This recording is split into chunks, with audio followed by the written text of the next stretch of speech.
Le puissant ouragan Melissa a touché terre à Cuba mercredi matin, après avoir causé des dégâts considérables en Jamaïque la veille, avec des vents de près de 300 km/h. Une vaste opération de police lancée contre un gang de narcotrafiquants de Rio de Janeiro a fait au moins 64 morts ce mardi. Plus d'une demi-tonne de drogue a été saisie. Israël a continué de frapper Gaza, tuant au moins 50 personnes ce mardi selon la défense civile. Dans le même temps, le Hamas est accusé d'avoir mis en scène la découverte supposée du corps d'un otage. Après avoir durement frappé la Jamaïque, l'ouragan Melissa a atteint Cuba mercredi matin avec une intensité légèrement réduite. La tempête a touché terre dans le sud-ouest de la Jamaïque mardi, avec des vents de près de 300 km/h et des pluies diluviennes. Le Premier ministre Andrew Holmes affirme que l'île est une zone sinistrée, alors que des centaines de milliers de personnes sont toujours privées d'électricité. Melissa est l'ouragan le plus puissant dans le monde depuis le début de l'année, et le plus violent à avoir jamais frappé la Jamaïque depuis le début des relevés il y a plus de 170 ans. La tempête a perdu de sa puissance en traversant l'île et a depuis été rétrogradée en catégorie 3. Mais les experts affirment qu'elle représente toujours un danger important pour Cuba, les Bahamas et les environs des Bermudes qui se trouvent sur sa trajectoire.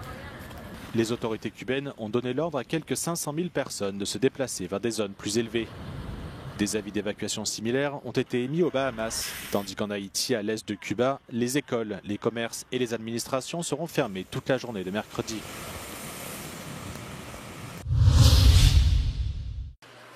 Deux ensembles de favelas du nord de Rio de Janeiro ont été le théâtre ce mardi de véritables scènes de guerre. Une vaste opération policière menée contre un gang de narcotrafiquants a donné lieu à d'importantes fusillades ayant fait au moins 64 morts, dont 4 agents, ont indiqué les autorités. Ces raids, parmi les plus violents de l'histoire récente du pays, ont mobilisé plus de 2500 policiers et gendarmes. Plus de 80 suspects ont également été arrêtés et un nombre indéterminé de personnes ont été blessées, parmi lesquels des policiers, des trafiquants présumés et de simples habitants. Selon le gouverneur de l'État, 93 fusils d'assaut et plus d'une demi-tonne de drogue ont été saisis lors de ce qu'il qualifie de la plus grande opération de ce type dans l'histoire de la ville. Il a précisé que les personnes tuées ont résisté à l'action de la police et que les attaques contre les agents ne resteront pas impunies. Ces raids ultra-violents ont choqué jusqu'au Haut-Commissariat des Nations Unies aux droits de l'homme qui s'est dit horrifié, a réclamé des enquêtes rapides et a rappelé aux autorités leurs obligations en vertu du droit international. Le Premier ministre israélien Benjamin Netanyahou a ordonné mardi soir à l'armée de mener des frappes puissantes sur la bande de Gaza, fragilisant ainsi un peu plus le cessez-le-feu conclu sous l'égide des États-Unis le 10 octobre. Au moins 50 personnes, dont 22 enfants, sont mortes dans le territoire palestinien selon la défense civile contrôlée par le Hamas, dans ce que l'armée israélienne affirme être une réponse à l'attaque de soldats à Rafah. Le Hamas a assuré n'avoir aucun lien avec ces tirs et continue d'afficher son engagement envers la trêve. Pour Donald Trump, ces nouvelles frappes israéliennes ne compromettent en rien l'accord de cessez-le-feu et estime qu'Israël a eu raison de riposter. Le Hamas, qui doit toujours rendre 13 dépouilles d'otages, a été accusé par Israël d'avoir mis en scène la découverte supposée d'un corps et d'avoir diffusé des images pour appuyer ses propos. Les frappes à longue portée de l'Ukraine sur les raffineries ont réduit la capacité de raffinage du pétrole de Moscou de 20%, a déclaré le président ukrainien Volodymyr Zelensky. Dans des annonces publiées mardi, le président ukrainien a ajouté que plus de 90% de ces frappes profondes ont été effectuées au moyen d'armes à longue portée fabriquées en Ukraine. Il a déclaré que son pays avait besoin d'une aide financière étrangère supplémentaire pour produire davantage de ces armes. Ces annonces ont été faites alors que le président américain Donald Trump a révélé la semaine dernière mettre en place des sanctions contre les géants pétroliers russes Rosneft et Lukoil. Ces sanctions devraient rentrer en vigueur le 21 novembre et sont assorties de la menace de sanctions secondaires contre les banques étrangères qui gèrent leurs transactions. En réponse, Lukoil a déclaré qu'elle vendait ses actifs internationaux. La société participe à des projets pétroliers et gaziers dans 11 pays, possède des raffineries en Bulgarie et en Roumanie, ainsi qu'une participation à hauteur de 45% dans une raffinerie aux Pays-Bas. Volodymyr Zelensky a déclaré qu'il espérait que la rencontre prévue entre Donald Trump et son homologue chinois Xi Jinping en Corée du Sud cette semaine conduirait à de nouvelles sanctions des achats de brut russes.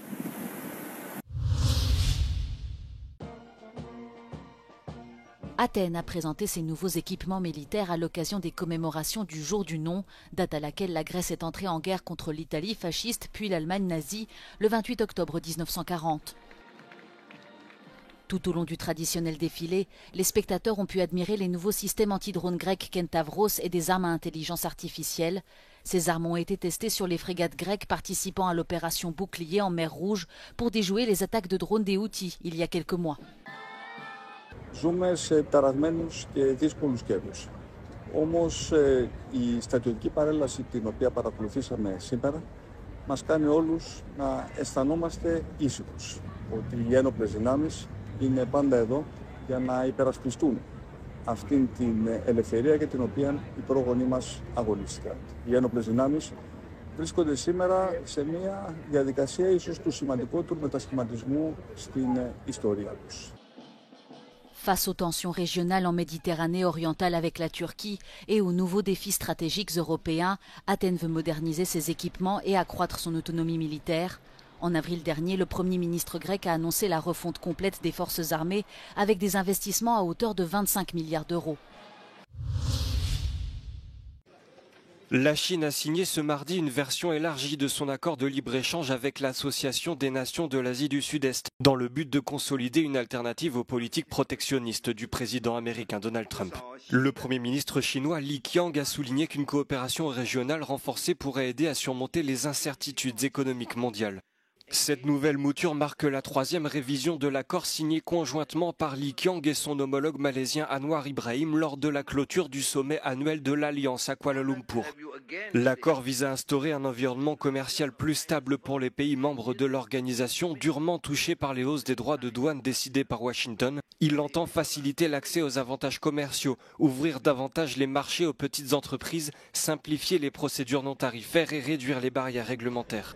Cette initiative intervient alors que les tensions commerciales entre les États-Unis et la Chine restent vives. Donald Trump continue de dénoncer ce qu'il qualifie de relations commerciales injustes en faveur de Pékin. Les deux puissances ont même brandi la menace de droits de douane dépassant 200%, un scénario qui aurait pu déstabiliser les marchés mondiaux.